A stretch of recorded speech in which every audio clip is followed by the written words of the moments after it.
Hey everyone, it's QuickyBaby, and update 1.0.1 is here for World of Tanks, and everybody seems to be playing it, even Italian footballers. And while I'm about to take a host of Italian tanks out onto the battlefield for the first time, firstly I've got you my mod pack working on day one. You know the drill. Firstly I'm going to explain exactly what my mod pack is, show you why it enriches my experience of World of Tanks and makes it a lot easier to get into battle. And if you like what you see, give you a step-by-step installation guide. And if you try it, hate it, show you how to uninstall it as well. So let's get started. So firstly, as you load into the battle, there will be a whole series of statistics at your disposal, both about yourself, your team, and the enemy team. First column is the total number of games that player has played in World of Tanks. For me, that is 49,000 as he looks up out the window and thinks maybe he should get out more.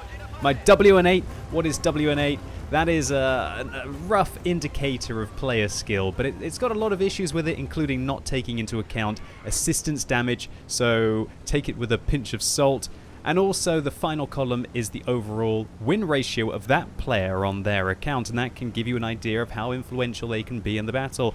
Everything else that you see is completely vanilla UI that I've customed in the settings, and I thoroughly recommend you go and check out my user settings guide to World of Tanks if you want to be able to set up the rest of the client like mine. However, it's inside the garage that XVM really shines. Firstly, I've customized the tank carousel to show you your average damage. That's 3011, currently on the Object 705. The win ratio, 84%. I guess I'm getting really lucky in that vehicle over the first 31 games that I've played in it. Next, one of my favorite features about this mod pack is it just drastically reduces the amount of clicking you have to do in World of Tanks. For example, let's take a look at my German tank destroyers, such as the Griller. Now, the eagle-eyed of you will notice there's a new check mark in the top left-hand corner called Automatically Return Crew, and what this does is that when you click on a vehicle, like a premium tank for example, it will automatically use the last crew that fought a battle in the tank. So we can see my Griller crew was automatically moved into my Kanone and Jagdpanzer, and if I click back on the Griller,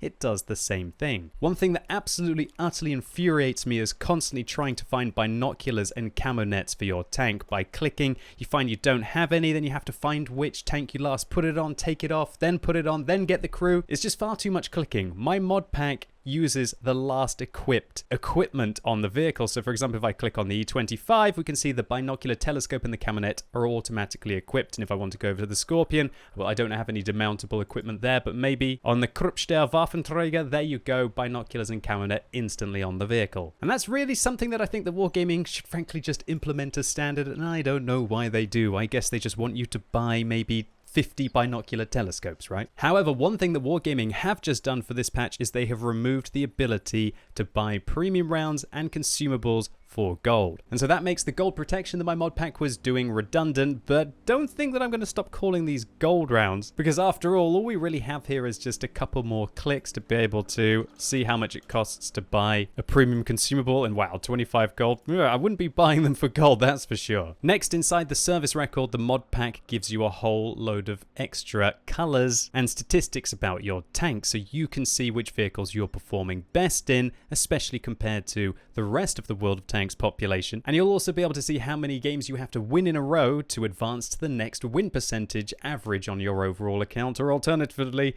how to avoid how many losses before you fall back. Okay, so if you like what you see, now I'm going to show you how to exactly install the mod pack. Firstly, I host the files on a free hosting website called Mediafire. Now, of course, all free file hosting websites will try to trick you to clicking all of the adverts. Do not. It's the green button right there saying download 7.48 megabytes, but of course, when I have to release new versions of the mod pack, that number might change, but the button will still be green and in that location. Once you click that, your download will start, and there you go. Next, you want to open this zipped file, and inside it are going to be two folders, mods and res mods. Next, what you want to do is to navigate to your World of Tanks folder, and the easiest way to do that is to right-click your shortcut on the desktop and open that file location. Next, if you want to do a clean installation of this mod pack, and I recommend you do, you want to select your res mods and your mods folder inside the World of Tanks folder, and you want to delete these. Next, you want to take the mods and the res mods folder from the zipped file and copy paste them into your World of Tanks folder. And then after about 10-15 seconds, it will complete, and that's it. That's how easy it was. Now, if you want to use the statistics available inside this mod pack, then you're going to have to activate your World of Tanks account on the XVM website for which the mod pack is based on. To do this, go on to modxvm.com and If it's in Russian, make sure you click the English flag there, well, British flag. Next, click the sign in the top right-hand corner of your screen and choose the region. Now, it may take you to the official World of Tanks website if you're not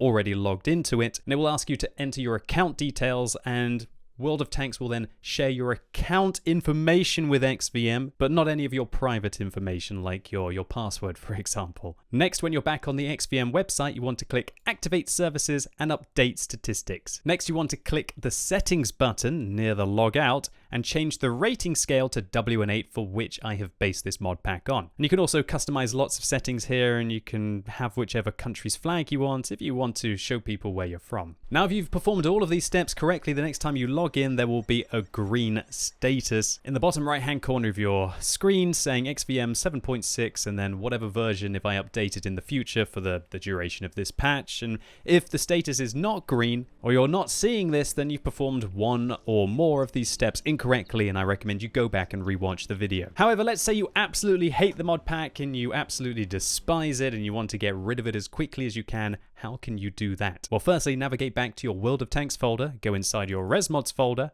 and delete the mods and the configs folders inside there. Next up, you want to go back and go to the mods folder, and you want to delete anything that's in here like temp, and also go inside here and delete these two files as well. And that's it. It's as simple as that. Then just reload World of Tanks. And when you log back in, everything will be back to normal, and you can enjoy all of those extra clicks, ladies and gentlemen, trying to find your binoculars and your telescopes. Where have I put my camo net? Okay, I've got to find a Kanonen Jagdpanzer, and then I've got to click off the camo net, and then I've got to go onto my Marder and click the camo net back on. I guess I'm a bit of an extreme example, right? How many tanks have I got? Okay, 491 tanks now.